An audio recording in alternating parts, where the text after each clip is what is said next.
mag-sign out ng Apple ID sa iPhone.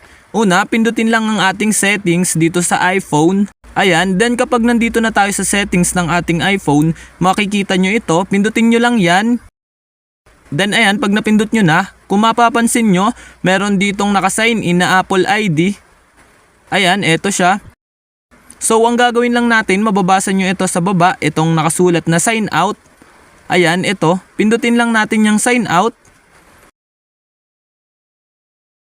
Then ayan, kapag napindot nyo na, ilalagay nyo lang yung password nyo dito. Ayan, sabi enter the Apple ID password. Pindutin nyo lang yung turn off sa taas kapag okay na. Then ayan, lalabas naman ito.